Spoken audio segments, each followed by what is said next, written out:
Today's news is going to be more of just news. It's just going to be what happened, what took place. We're going to get into why, and we're going to get into my thoughts on the matter, of course, after we get through the what took place.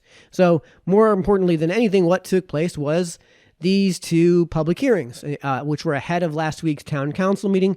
You guys can check that on your own time. All you have to do is, like I've done here, go to YouTube, type in Town of New Milford, and the first thing that's going to show up is the Town of New Milford YouTube channel. And then below that are the two public hearings, which you can see. One is for the proposed hot work permit ordinance, and one was for the proposed cannabis ordinance. So the best way to get information on that, other than this show, if you want to see everything from the various horses' mouth, I don't know what the plural of horses, I think it's just horse. I think the plural possessive of horse is just horse's mouth. Anyways, if you want to hear it from the horse's mouth, that's the place to go.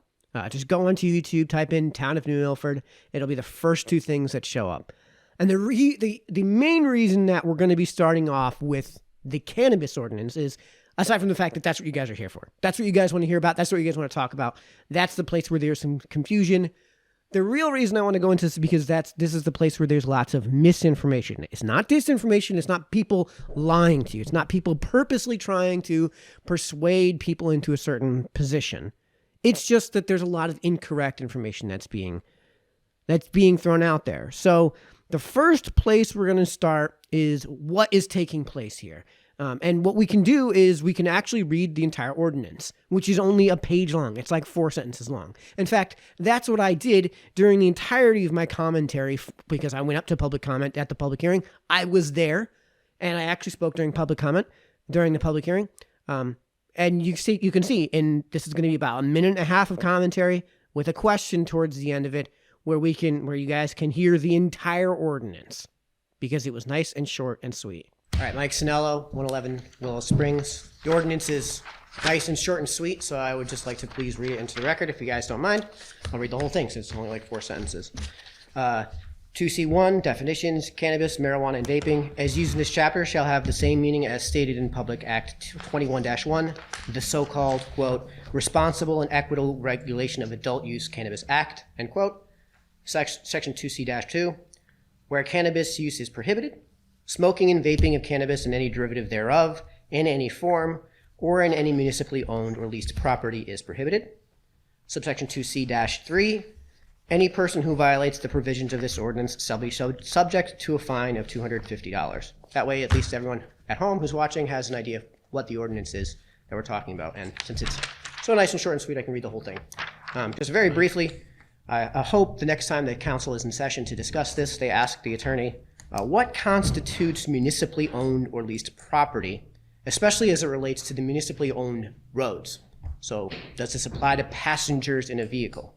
Does this apply to two neighbors who are adults and don't have kids in the house at the end of a cul-de-sac at night after everyone's gone to bed, popping up chairs at the end of their cul-de-sac and watching the stars? So not a complaint, just a question. Love to hear the answer from the attorney when that time comes. And we did get an answer. We'll get to that momentarily. The very quick answer in a word is no, it does not apply. Is no, it does not apply to the road. We'll get into that in just a moment. But again, since we're focusing on the what for now, for those of you who couldn't follow along all that easily with what I was saying, that's the ordinance right there. I'll drop a link in the comments right now so you guys can follow along.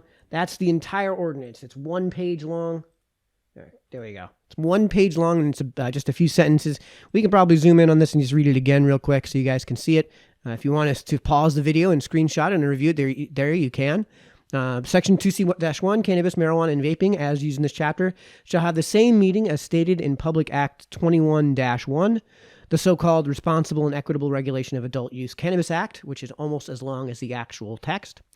2C-2, where cannabis use is prohibited, smoking and vaping of cannabis and any derivative thereof in any form or in municipally owned or leased property is prohibited. 2C-3, the effectuation would be that any person who violates the provisions of this ordinance shall be subject to a fine of $250.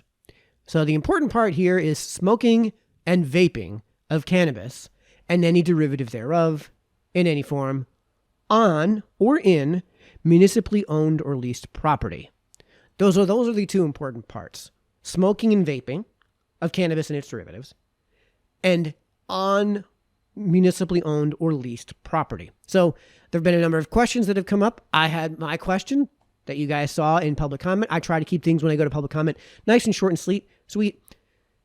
To be fair to the ordinance, one of the things the first things you're going to see is that it's incredibly short and it's really easily understood. It's written in common parlance.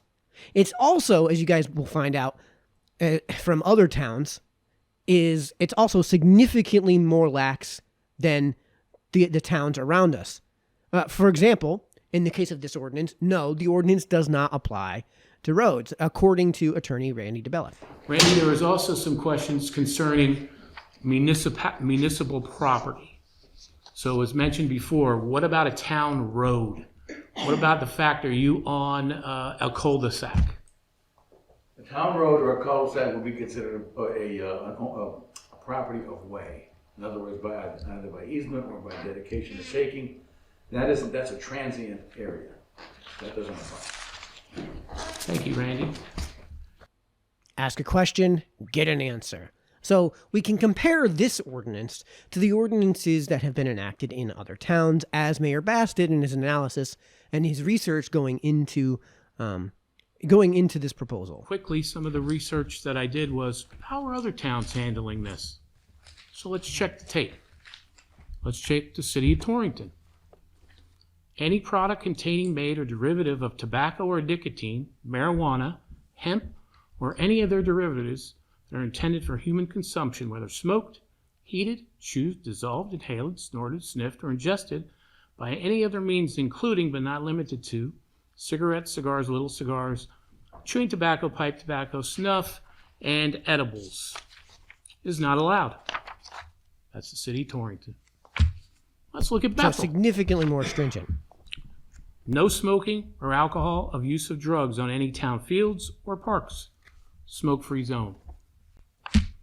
Let's look at Newtown.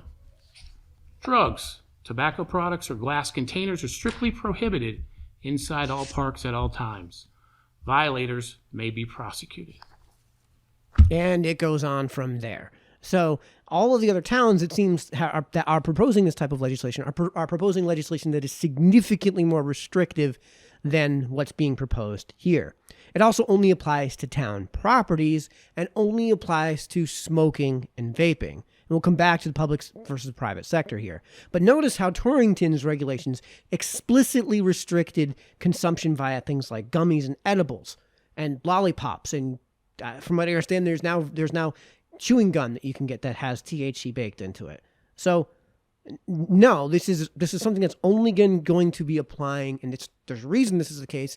It's only going to be applying to the smoking and vaping of cannabis. It was mentioned here at public meeting where there's some sort of non-clarity about this. Let me reread it so those watching now and in the minutes and you as town council can get this. This would be 2C2, where cannabis use is prohibited. Smoking and vaping of cannabis and any derivative thereof in any form on or in a municipality owned or leased property is prohibited. Seems pretty cut and dry to me.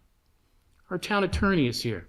So Randy, this is intended for only smoking and vaping of cannabis. That's how I was instructed to draft it, and that's how I drafted it. Thank you. So 3 times, folks. It only applies to smoking and vaping. If you have edibles, if you have a lollipop, if you have chewing gum, if you have tablets, if you have some other means of consuming the THC other than to smoke or to vape it, perfectly legal on and in town properties as far as I can tell. So this is not a ban on the use of cannabis. It's a ban on the smoking and vaping of it.